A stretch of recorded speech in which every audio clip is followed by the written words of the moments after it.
Hit it.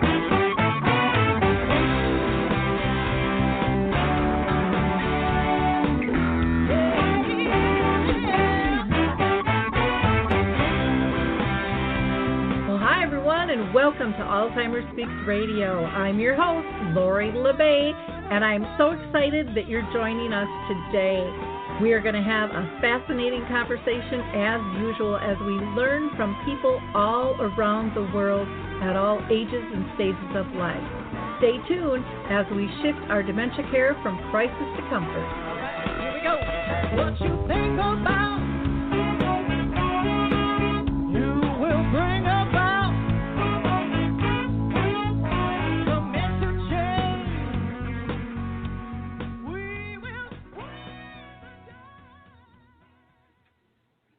Well, hello, everyone, and welcome back to Alzheimer Speaks Radio. If you enjoyed our opening music, it's called Clarion Call by the Mark Arneson Band featuring Maya Dore. And you can download that on any of your music platforms that you like.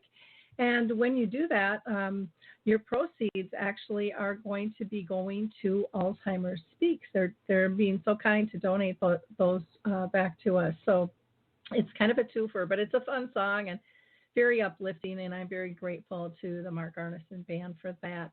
For those of you that are new to our show, we are about sound information, not just sound bites. Our goal is to raise all voices, big and small, all around the world. So those diagnosed, those that care and serve them, advocates, researchers, and more. And you can also join our conversation this afternoon if you'd like at 323-870-4602. That's 323-870-4602. And before I start the show, we're going to have an exciting conversation about the IRS of Caregiving. We're going to learn exactly what that is all about and how that can help us. But I always like to give a shout out to our loyal listeners. You guys are absolutely amazing. I want to thank you for your likes, your clicks, and your shares, and your subscriptions to not only Alzheimer Speaks Radio, but our blog, our main website, our YouTube channels, all of our Facebook and Twitter pages as well, because we know together we're making a difference. The more information we can get out to people in need, the more comfortable they're going to feel in terms of grabbing that information when it's time for them. It also helps us all build that sense of community and collaboration and comfort, which is so greatly needed. And I truly believe that collaboration is the way that we're going to win the battle against Alzheimer's disease and all the other types of dementia. Now, as I mentioned, we're going to be talking about the IRS of Caregiving. But I also want to just give a shout out to the Memory Cafe directory. Dave has done such a great job with this. It lists all the memory cafes in the U.S. that we know of. I think it's over 900 of them now. And many of them, like my memory cafe, are switching to virtual cafes. And anybody can join those virtual cafes. You just go to memorycafedirectory.com. and you can get more information there. There's also a company called Live to Be Healthy, and they are doing some physical fitness videos, and that's Live, the number 2, the letter B, and then healthy.com. And then I also want to mention that there is going to be another sing-along that we're going to do for Alzheimer Speaks Radio. We're going to do this on a Zoom platform, and that will be April 30th. So that's coming up this Thursday at 1 o'clock Central. So that's 2 Eastern, 12 Mountain Time, and 11 a.m. Pacific Time with Barbara Lee and Music Memories. And I'll be posting more information on that with the blog and pushing that out.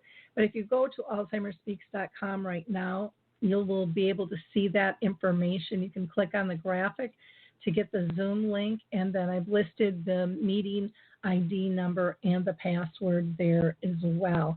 We'd love to have you attend. We did this on the 16th, and we just had a fabulous response. In fact, one gentleman emailed me 2 days later and said his wife had watched the video 29 times, and he sent me up a picture of her standing in front of the TV watching it. So it was just absolutely spectacular. So with no further ado, let me introduce you to our guest today. I am very excited to have Latorius Adams with us. She is a family caregiver support program specialist, and she also works as a Medicare counselor with the Harnett County Division of Aging, which is in North Carolina. She joined the Division of Aging staff in 2014 and has been with them since 2010. She has her bachelor's degree in public health from North Carolina Central University and a master's in health science from Western Carolina University. And she is a native of North Carolina, and she has a daughter named Mallory, and she is passionate, and she has dedicated herself to work with older adults, and we are just absolutely thrilled to have her with us here. So welcome, Latorius. How are you doing today? I am wonderful. How are you? I'm doing fabulous. It's rainy and gloomy here in Minnesota, but the grass is green, and I'm still a happy camper. So, how are things down there in North Carolina? The weather is great today. Very nice outside. We are still dealing with this COVID pandemic, but we are doing well, and we are serving the citizens of Harnett County to the best of our ability. Wonderful. Well, before I get started with our line of questioning, which we're going to talk about your IRS program, which I'm really excited to hear about, I always like to ask every one of my guests if they've been personally touched by dementia in their own family or circle of friends. Yes, right now, presently, I have a great uncle who is dealing with dementia. He is a veteran. He is home with my cousin and getting respite care at home and incontinence supplies. So that was just recently, a year ago. I've been in this position since 2014, but just last year I've had a family member affected by it personally. Okay. And that, I don't know for you, but it sure changed the way I looked at it when my mom had it for 30 years. And boy, it was just amazing what that does to you in terms of how you view things. And I know when I've gone out speaking and training, talked to some people who have been like administrators of nursing homes, and for one guy for 21 years, and he just broke down and bawled during one of the conferences because he's like, oh my gosh, I need to do things really different. I thought I had this down, but he's like, when you're a family member, you see things from a whole another angle. And yes, ma'am. Very, very important for us to realize that and understand what their needs are. Let's start by asking, what advice would you give to new family caregivers? So when we think about new family caregivers, and I say in general, caregivers are silent heroes because of their devotion, commitment, and self-sacrifice.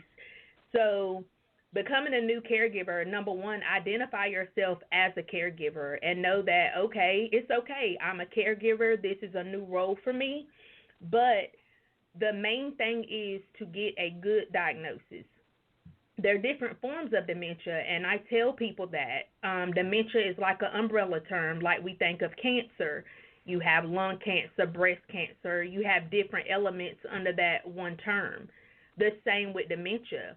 You have frontotemporal, FTD. You have Parkinson's disease. You have Alzheimer's, which is the major one. There's just Lewy body. There's so many types of dementia, but they all are a memory loss. So the first thing would be to go to a specialist or a geriatrician and get a proper diagnosis. You also, becoming a new caregiver, you want to learn what specific skills you might need to deal with this diagnosis. We know with Parkinson's, people shake a lot. It's just different things. You also want to talk about finances and your loved one's healthcare wishes. You don't want to wait towards the end. You want to start everything in the beginning and have things set in place. You want to bring together your family and friends and discuss things. You definitely want to form a team, whether it's through faith-based community, neighbors. Forming a team, if you can, is very important. You want to identify resources, both personal and in the community, and you want to find support for yourself and your loved one. And I always tell new caregivers, you are not alone. You are not the only caregiver out here dealing with this, and that's where our support groups come in at.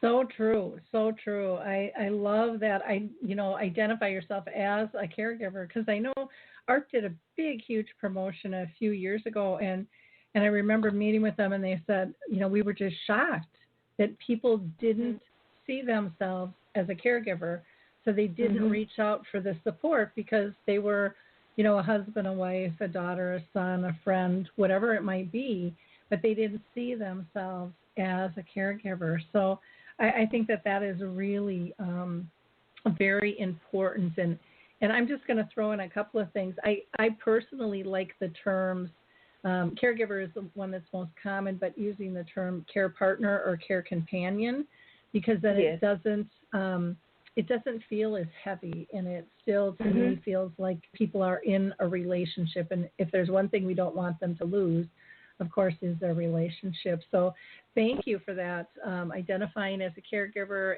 and not waiting. That is so important, too, because so many families wait to get paperwork in order, thinking we don't have to do it, because we tend to approach those things as end of life. And, my mom lived with dementia for 30 years. So, none of us know how long we have, but getting things in order, getting educated is really, really important. What are some of the responsibilities of a caregiver? Because sometimes I think people don't even know what that means. What? Exactly. So sometimes I say, like I said, a caregiver is a hero, and I like how you said to still, if you're the daughter, you're still her daughter. You are the caregiver, but you're still going to play your role as the daughter. You don't want to lose sense of the relationship that you and the care recipient had before the diagnosis.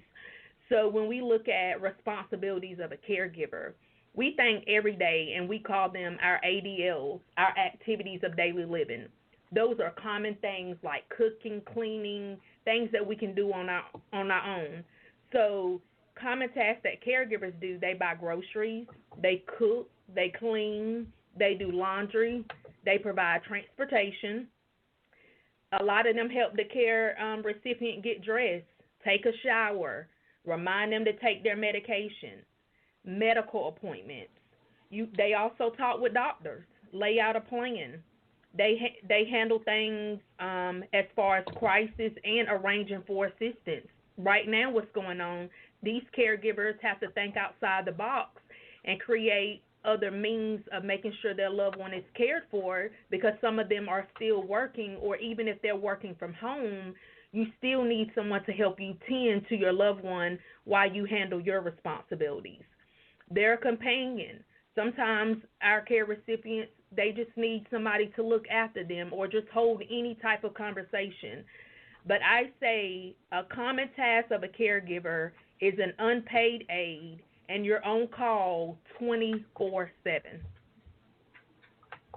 And that's a good definition. And then on top of it, you still are whatever you were before, Yes. So you have this dual role or this mixed role, which sometimes can get complicated with family when people pick up, or are assigned to be that care partner within the family structure. What types of support is available through your county, Harnett County? So I'm in Harnett County, and we're in North Carolina. So the Harnett County Division on Aging, we offer our Family Caregiver Support Program. This program is a national program, and it was established in November of the year 2000 under the Older American Act of 1965. So this act was implemented to help support family caregivers that are caring for an aging loved one with dementia or any other neurological disorder that hinders them from performing their ADLs, and that is those activities of daily living. So through this program, we provide information about available services, assistance gaining services, caregiver trainings, respite care, which is so, so important. And everybody's like, what is respite? Well, respite is giving the caregiver a break to prevent caregiver burnout. There are so many cases that I see where the caregiver is sick or dies before their loved one because they're neglecting their own health. So respite comes in, we assess them, we do a home visit, we send someone out. It can be through an agency, or it can be through a neighbor, a church member, just not a family member, and we will pay them so you could get a break. You could go out of town, go to church, get your hair done, anything to prevent caregiver burnout. And it is so, so important, and all of my wonderful caregivers in Harnett County take advantage of that program, and it has helped them. We do surveys at the end of every fiscal year, and they all are just so grateful of getting that break. To us, it seems like, what's the big deal? But I've had caregivers that hadn't even been to Walmart in a year because they cannot leave their loved one alone. They just send their money when family members or neighbors stop by to go get things that they need. So just being able to walk around Walmart for an hour or two and not have to rush back home was priceless to some of the caregivers. We also offer supplemental services. At some point, if a person has dementia, they become incontinent, and the pins and underpads are extremely expensive if you're on a fixed income. So we help purchase those. I purchased them through a company called McKesson, and those items are shipped right to their house. We also purchase Ensure. Some of them, their appetite decreases at times, so just to make sure they get that nutrient, we ship them Ensure. All of these things are free. It's through the grant program, through the Older Americans Act, and they qualify based on their diagnosis and their need, and there's no cost. So this service has been amazing. Last year, I also stepped outside the box because it would become a point in time where I would run out of funds, and I still had caregivers who desperately needed Depends. So I formed a partnership with the Diaper Bank of North Carolina. It's in Durham, North Carolina, and not only do they do children's diapers, but they do adult incontinence supplies. So I'm able every other month to put in an order and go pick up all the supplies I need and bring them back to Harnett County. I'll actually be going next week because we're getting more calls from people because they're stuck in the house due to the stay-at-home orders. Yeah, what a great service. All of those things are. The respite, I would love to come up with a different word because you're right. Nobody knows what the heck it means when they first step into this space at all. And but it really is about getting some rest and staying balanced.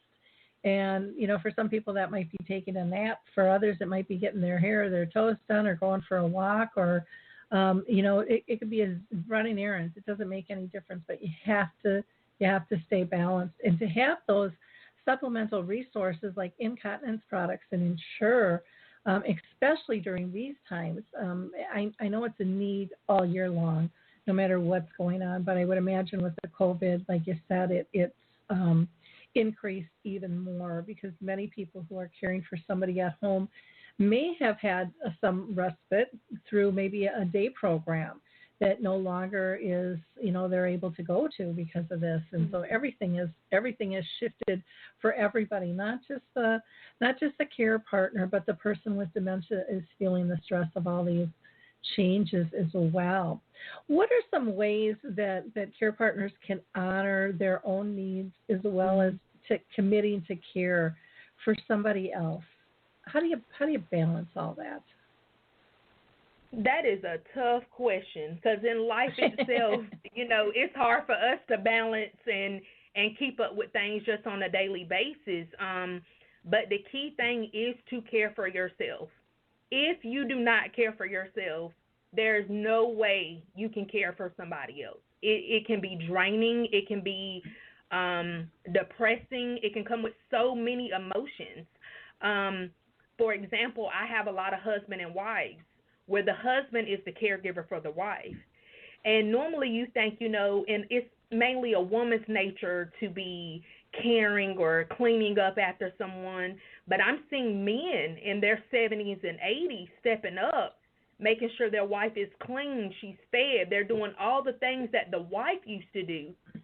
So it's one thing to gear up for a short-term crisis or a short-term event, somebody's sick, they had surgery, but it takes different skills to provide care over a long period of time. Being successful in this, you have to take care of yourself immediately. So one thing to remember, nobody in this is perfect, and you cannot compare well, I should have did it this way, I should have did it that way. You do your best with where you're at that moment. That's what I tell people. Do your best at that moment. You can't worry about what failed, what might you should do better. Take that in stride, but do what you can at that moment. And you have right to feel emotions. You have a right to feel angry that your loved one doesn't remember who you are. You have the right to feel those feelings. So I tell people, set realistic expectations for yourself and your loved one. If you know your mom doesn't remember you, I tell people to go along with it. Sometimes it's like a game, sadly. If they think you're the aunt, say, hey, tell me more about the aunt. What did you and Aunt Sally used to do? You go along with it, because if not, you will stress yourself out. When you learn about the disease, and that goes back to when you're a new caregiver and you're getting all this wonderful support and information, it is important to have accurate information. You're going to learn about the disease, and that way when your mom starts losing her keys or trying to run out the door, you'll know what to expect. And you can put things in measure. You can put a lock up on the door or a little alarm that sounds off when she opens the door. You can give her toy keys like a child's keys and hide the real keys.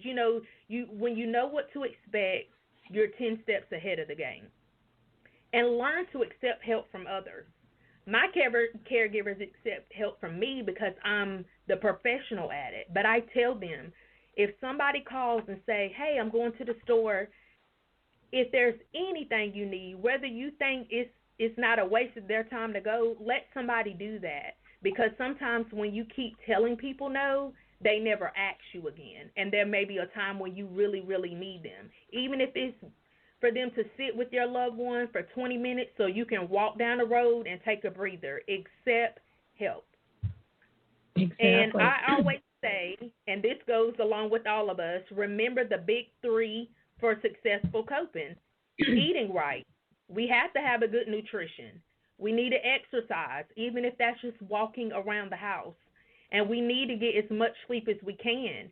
And when you're dealing with a person with dementia, memory issues, sometimes they may have sundowners. Sometimes they may be up all through the night and sleep all day. So sleep when they sleep. You have to adjust your schedule. But most importantly, remember that taking care of yourself is as important as taking care of someone else. So you have to put yourself first, and you have to set limitations, and you have to be open to change. Something new every day. You have to be open, and you have to develop a sense of humor, And if you're a person of faith, you need to rely on your faith. But you have to be creative with this, because this is not a short-term situation. Like you said, your family member had it for over 30 years. This can be a long period of time that you may be providing care for your loved one. There's no time limit to it. Exactly. Looks like we have a couple callers on the line, so let me just see. Sometimes people call in and just listen, but I have somebody with the last four numbers of 6765. 6765. You're live and on the air. Do you want to state your name and if you have a question or comment? 6765. Hi, yes, my name is Nikita King, and I have a comment because I was a caregiver for my dad. He had cancer and he recently passed. And I think one of the things me was feeling like if I left him, I would be letting him down or something could happen when I was away. So I think that was one of the big things as a caregiver that I thought about all the time, that it was hard to leave because I never knew what would happen while I was gone. Yeah, that is a tough one. Latondra, do you want to address that at all? Yes, that is so common because, you kind of feel like they're your child now, even though that was your dad, and your goal is to protect him and keep him safe. But I'm very sure that your dad on the other end wanted you to get a break too, because sometimes they know that it can be overwhelming. But at times we all need our breaks. But that is a normal feeling that all caregivers have, whether it's a child to a family member or a husband or a wife. You want to make sure they're safe. When I have respite for some family members and there's an aide there and they go to the store, they rush because they're ready to get back home. Like, they don't want them to fall. They don't want anything to happen while they're not there. Even though somebody is still there with them, they're ready to get back home with them. And to me, that's just love, and that speaks volumes. That speaks volumes about the love that you have for the person that you're taking care of. So that is a normal feeling to have.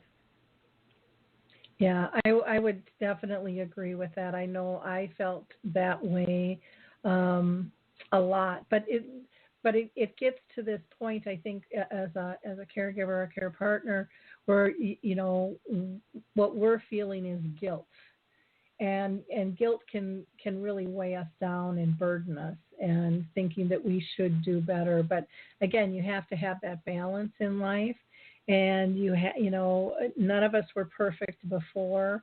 And one of the things that helped me through that, and I don't know if this would help you, but I realized all of a sudden one day, nobody really wants to be tied down to me 24/7. That variety is the spice of life, and that is for a person with dementia as well.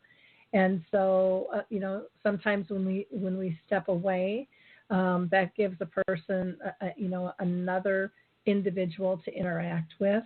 And maybe some memories to create. And also they might be having that longing for you to come back, but then when you do come back, then it's just kind of a nicer, tighter moment too between you, because you've got that special bond. But again, I totally agree with Latorius that it is very common to feel that way. But again, it's about finding that balance in life as well. Was that helpful for you? Yes, that was very helpful. Thank you. Good. Well, thank you so much for calling in. It looks like our other callers have dropped off. I wanted to make comment to, Latorius, you had talked about, we don't have to be perfect, as a care partner. And one of the things that I find funny is, and I know I did this a lot, I just held the baton so high, and I just felt that I had to meet this extraordinary need, and that I had to be perfect in this role because it was so important to me, because I loved so deeply and I cared for my mom so deeply. She deserved that, and yet I held to these perfection standards. And when I look back now, I kind of chuckle going, well, I wasn't perfect before. Why do I have to be now? Why is it so important to me? And it was because I was caring for somebody else, and like that whole deep love thing. But there was really that standard of perfection. And I also felt that there was a standard, and I didn't even realize it at the time, but looking back, I can see it now, where I wanted to be perfect and do a good job because I knew or I felt others were judging me on how I was caring. And do you find that to be a common issue that people juggle with as well? I've heard some of my caregivers mention that in my support groups, and generally that comes from caregivers who have siblings. And one sibling may be in another state, and the one that's caring for them is doing the best that they can do, and the sibling in the other state is being very critical on their decisions. So to kind of mediate that, I have some information from the National Institutes of Health, and I send it to the long-distance caregivers. And there's great information in there because even if you're not in the same state, everybody can do their part, okay? Because you're out of state, you can still help order supplies online. You can attend support groups, be live on emails. Like, there's so many things that you can do to help. I've had great caregivers that were siblings where one would come for a month at a time, take a leave of absence, or either work from home so that the live-in caregiver, the sibling, could get a break. So some people have came very creative, but I also tell them, don't be negative about anything that you think the person is doing wrong, because somebody that's living with it every day, that's a whole different ball game than you being away.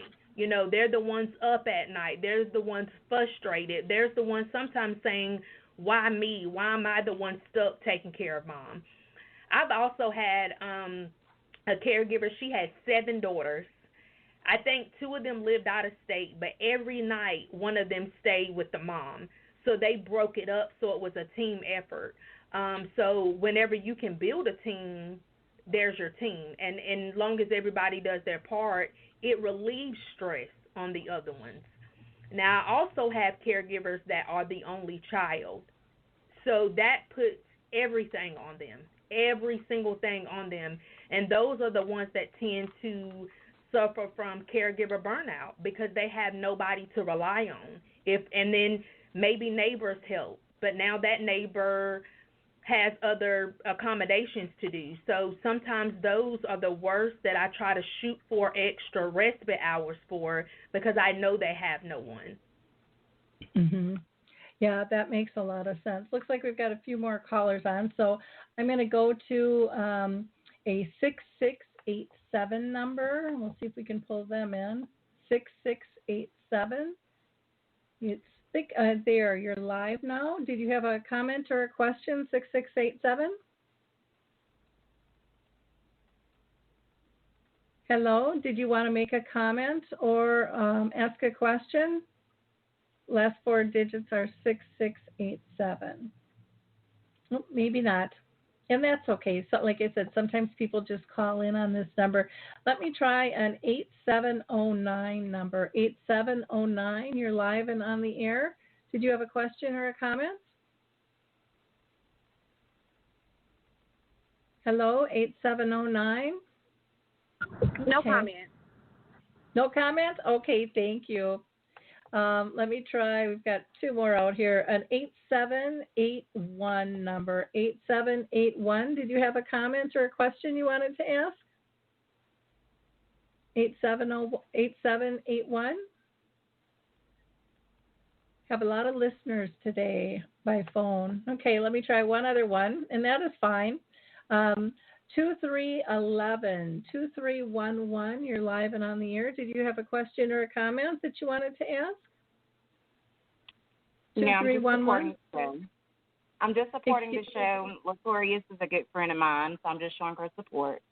Okay, well, she's doing a wonderful job. I can tell she's just filled with knowledge and is, I'm sure, helpful to so many people. So thank you. Thank you for calling in. Latorius, I wanted to ask you about support groups specifically, and how do you feel that they help people? I know for myself, and I'll just use myself as an example, I was very resistant to going to one because I felt so overwhelmed with everything I was already doing. And I had it in my head that I just couldn't do one more thing. I needed to get other things done in my life versus just this whole dementia thing. And I fell into a support group on accident. It was the best thing that ever happened to me.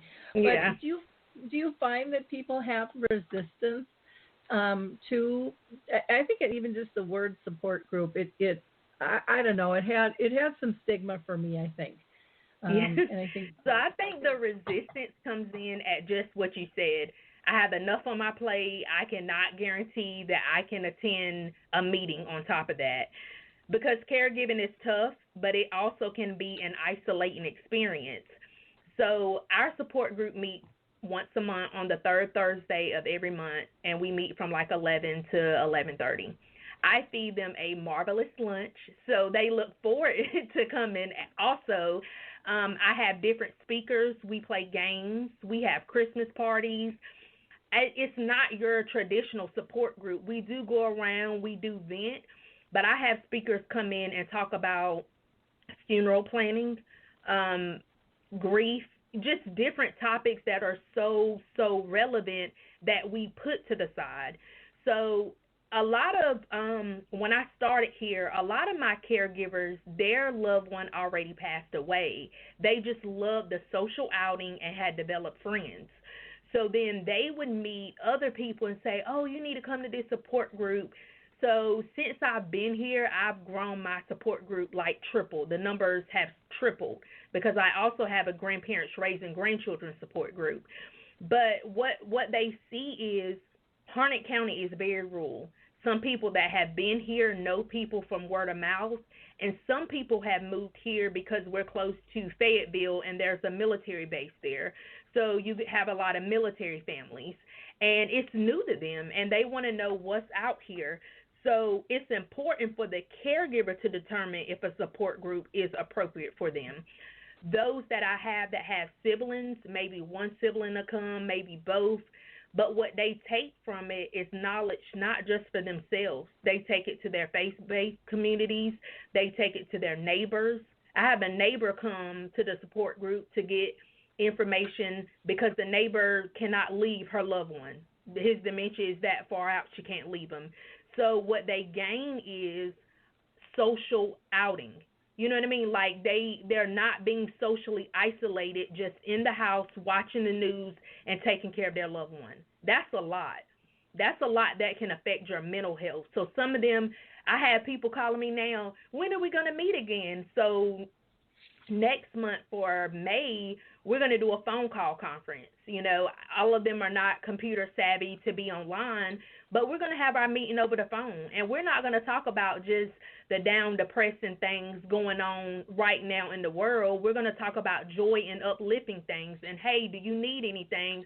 I can bring pull-ups to your door and practice social distancing. So they get more from me just than us sitting around focusing on the negatives. We focus on the positives of how was it when before your wife developed dementia? What do you remember? You know, play music in the house, lift the spirits in the house. So that's what they enjoy about me, because I'm going to make it broader than just coming around and being down. Yes, we cry, we laugh, we joke, but it's all joy in the end.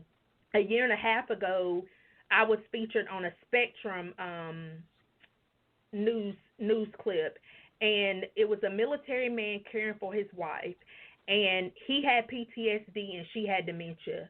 But he just talked about how rewarding he was to make sure that his wife was safe and she was around him every day. Think about it right now. You have caregivers and their loved one is in a facility and they can't even see them. So all my caregivers, their loved ones are generally home with them. So participating in a group provides you with an opportunity to be with people who are likely to have the common purpose and likely to understand one another. because it's one of those things, if you haven't been through it, you don't understand it as much until you're dealt that card. So benefits, they feel less lonely, isolated, or judged. It reduces stress, depression, and anxiety. You get to talk openly and honestly about your feelings. You stay motivated to manage your own chronic conditions or treatment plans. You also gain a sense of empowerment and controlling your hope. And I'm going to say that again because that's the most important thing, is to gain a sense of empowerment and to control your hope. Improving your understanding of the disease and get practical feedback about treatment options, learn about health, economic, and social resources. So a lot of them come to my group for the first time, and that's when they learn about the IRS of Caregiving, and that's information, respite, and support. And that is what the Harnett County Division on Aging Family Caregiver Program offers: information, respite, and support.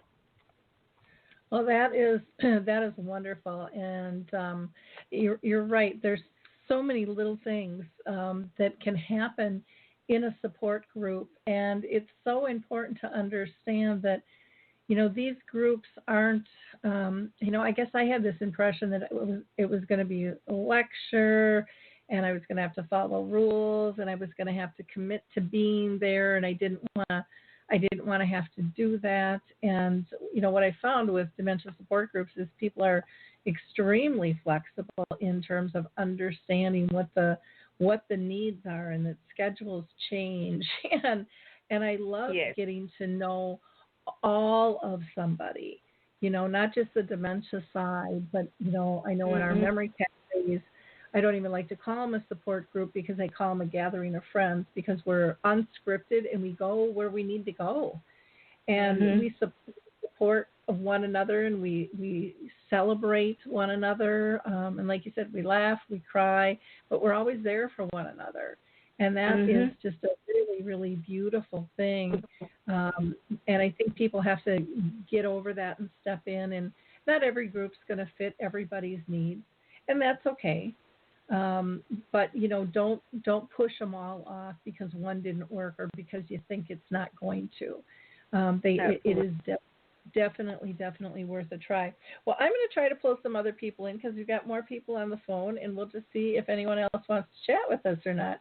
So I am going to pull in somebody at a 4170 number. 4170 is the last four digits of your phone number. Did you have a question or a comment that you wanted to ask?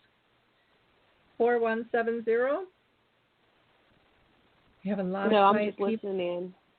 Okay, that's fine. Thank you so much. Well, I'm going to try one other one here. We've got, just looking at new numbers coming up, an 8800 number, 8800. Did you have a question or a comment that you wanted to ask? 8800? I guess we got another listener. Well, that's okay. We just have an unusual number of people on the phone today, which is perfectly fine, whichever way it works for them. One of the things that I'll just throw out to you is, we're going to be doing a music sing-along, and feel free to pass that along. It'll be through Zoom this Thursday. But if any people in your group would like to attend that, I will send you the link and the code and all of that stuff. But at Zoom, people had so much fun, doing that. I think I mentioned in the intro, we had one man call and said his wife watched the video, because I put it on YouTube afterwards 29 times, and that was in 2 days, and just really enjoyed it. But people love the old songs and being able to participate and see different faces. We couldn't actually sing together because of the delayed timing with the internet and stuff, but it was really, really quite fun to be able to have that piece go in. Now, are you guys, I want to ask you, are you guys doing any dementia-friendly community work specifically down there in North Carolina? Yes, so I believe it's Orange or Chatham County. They became the first dementia-friendly county. So my funding for this program comes from Mid-Carolina Area Owned Agency, and that's Cumberland County. And my regional specialist, Barbara White, and myself, right before this pandemic started, we are working to make Harnett County, along with Cumberland and Sampson County, dementia-friendly. And my regional consultant, Barbara White, she is so supportive because we realize, I mean, taking care of somebody can be a joy, but it can be difficult, even when it's somebody you love. So we want to make sure that when people are going in the grocery store or running errands and their loved one may have an outburst or anything, that people are aware and educated on what's going on. Our sheriff's department does have the program, the Lifesaver, where you can put a bracelet around, and so if they leave the house or wonder why silver alerts come in at, that they can find that person. But you mentioned memory cafes, and I went to one. It's in Cary, North Carolina, in Wake County 2 years ago, and it was amazing. They had music therapy there, and just the light up on the care recipient's face, singing songs and hymns that they knew, to me, it just gave them dignity. I mean, they felt like they were out to eat at a restaurant, and I feel like they still should be treated as a person. Sometimes I often say that dementia to me is worse than cancer in a sense, because that individual cannot tell you how they're feeling. That individual can't tell you if they're hurting, they're in any type of pain. All of that is gone. So it's very draining. It takes a lot out of you to look after somebody, and sometimes you don't even know what's wrong. Yep. Yeah, that's very true. That's very true. And there's all different types of memory cafes too. I know in Arizona they just come and they all buy dinner together, or else have a cocktail and hors d'oeuvre, and they meet at what is it, PH Chang's or something. And it was very different than mine. My cafe, we just talk. We don't really have any particular programming because that's what they want. We thought we were going to do, we meet for 2 hours twice a month. And we thought that the first hour we'd do like educational program, and then, we'd sit around and kind of chat and get to know one another. And they really said, we can get those things in other places. And they just so enjoyed the peer support and developing friendships. And so that's really what we focus on. And then there are some that have art or music. Some split people up. They're together for part of the program, and then the people with dementia go one way and the care partners go another way. So there's no right or wrong. Some focus on technology and usage, and I mean it's really endless of what can happen with all of those, which is kind of neat, and I think just really, really fun.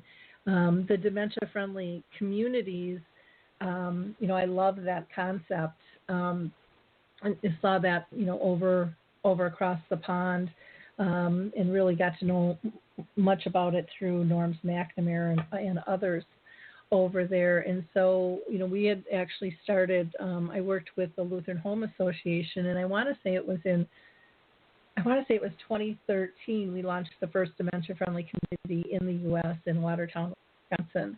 And it was just amazing, the response of people wanting to learn so much about what's going on and, how do we do this? And, I'm always about collaboration and trying to share information and resources to people. So it's amazing the people that you run into, and the skill sets and the desires to push things forward are really, really powerful. I would imagine you're seeing that down there as well.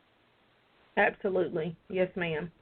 And I always like to say that caregivers come in all sizes, shapes, genders, and ethnicities, but they have one thing in common. They are normally not prepared for their new role because they devote so much time, energy, focus, financial resources, and providing care for their loved ones. So the IRS of Caregiving is very important to me. It is very important to have information and support and just anybody you can talk to lead you in the right direction for you and your loved one. Yeah, very, very important. I'm going to share just one quick story about, because I think the whole respite thing is so important, and I think it's one of those it's hard for caregivers and care partners to realize the importance of balance in their life, and if they were like me, they didn't even know they lost it because you're so busy doing, you're not sitting back to analyze. But this story just really hits home, and I think hopefully it will help some of our listeners today. But I had a bunch of girlfriends that would get together for coffee every week. And they would call me every week and invite me to go, and I would say no, no, no, no, no. And at that time, I was taking care of my mom with dementia and my dad with brain cancer. And so as I'm sitting with, both of them, and I'm thinking there's absolutely no way I could go. And so they called this one week and invited me. And I was having a really bad day, and I thought, just to get them off my back, I'm going to tell them I'll come for 10 minutes. I didn't want to even handle that call anymore. That's how much in overload I was, and I didn't know it at the time. So I waltzed in like I was the queen bee, honoring them with 10 minutes of my precious time. And I mean, I laughed just thinking about how stupid this was, but it's where I was at. And I ended up staying for 2 hours, and we laughed and we cried together. And I never missed a coffee after that. Yeah. Because what I didn't realize was how empty I had become. Mm-hmm. And you don't know how empty you are sometimes until you get refilled. And you can't get refilled if you don't take the opportunity. That's right. And to me, it was just such a shift in not only what I did and how I did, but who I was. Because I wasn't liking the person I was becoming because I was becoming too short, because I was overwhelmed. But I was strong, and I get through everything, and I'm perfect, and you forge through, and you just keep pushing and pushing and pushing. And I had clients later on tell me, I don't know what happened with you, Lori, but your eyes are just gorgeous now. They just glisten. And I'm like, well, what were they like before? They were like, they were dark. They were just almost pitch black. I don't have black eyes. I don't have brown eyes. I have blue to green eyes. But that's how overwhelmed I was. And I was able to get that spark back again. Now we have another caller here, so let me just double check. I want to make sure that we're not missing anybody that wants to speak. We've got somebody on a 100 number, 100. Did you have a comment or a question? 1001? Nope, we got another silent listener. Okay, that's okay.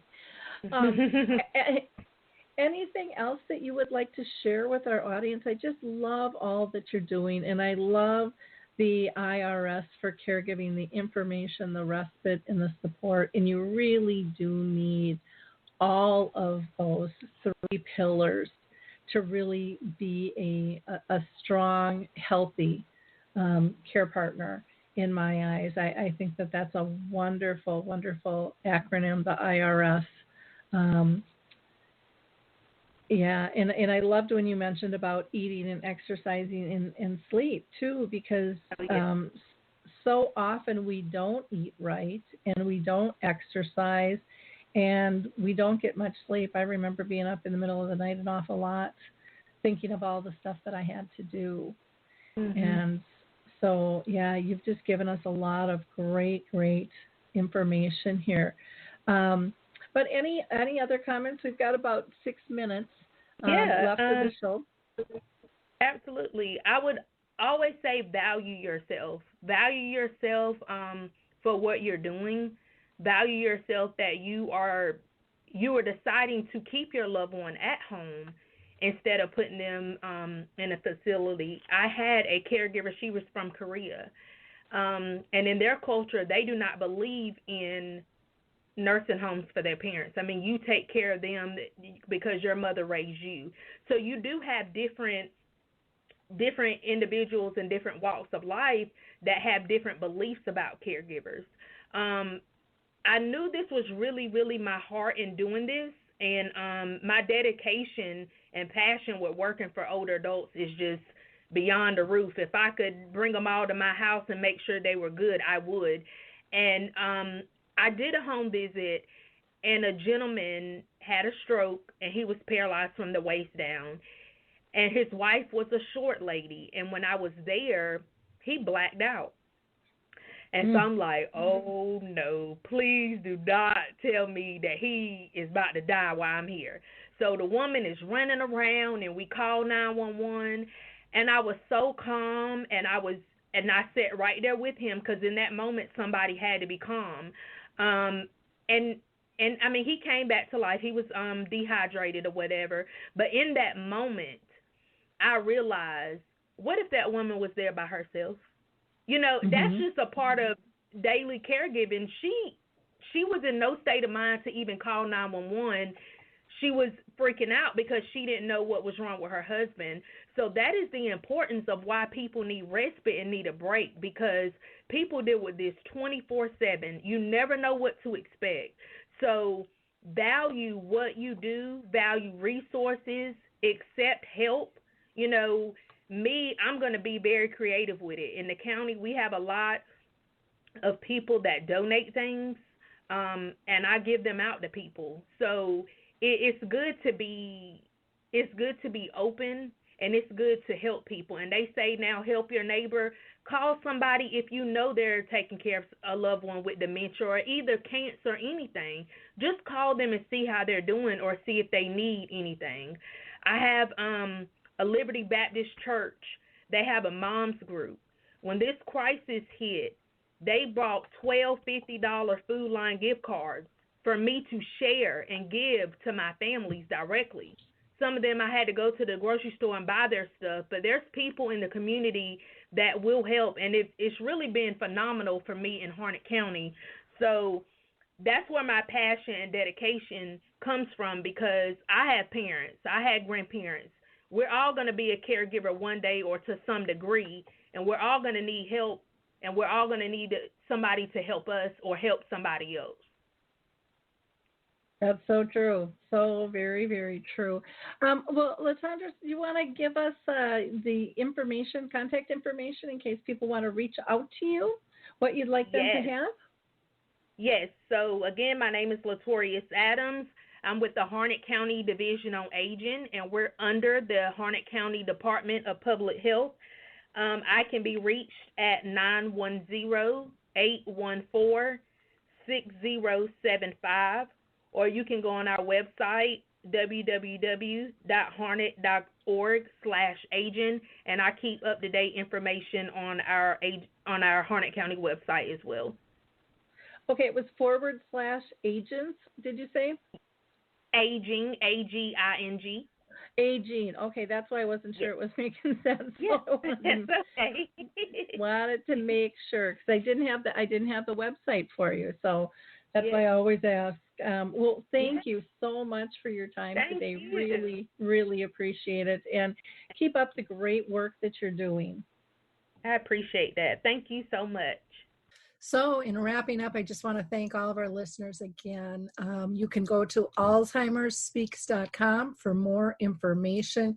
You can find out about our projects and our initiatives, or if you're looking for a speaker, trainer, or consultant, I would love to talk to you. Or if you are looking for branding and marketing opportunities, we have a lot to offer there as well. And don't forget our sing-along on April 30th at 1 p.m. Central Time. You'll find more information at Alzheimer's Speaks on that. That'll be with Barbara Lee and Music Memories. So have a blessed week, everyone, and we will talk soon. Hey everybody, Jared Sebesti here, host of Retire Repurposed. This podcast is dedicated to help people transition into fulfilling and purposeful retirements. Retirement is a big life change. In fact, the two most dangerous years of a person's life are the year they were born and the year they retire. Few people can just flip the switch from working a career 30 or 40 plus years, retiring on Friday without methodical steps to living what we call a repurposed retirement. To listen now, search Retire Repurposed on your favorite podcast platform, Senior Resource, or Life Audio.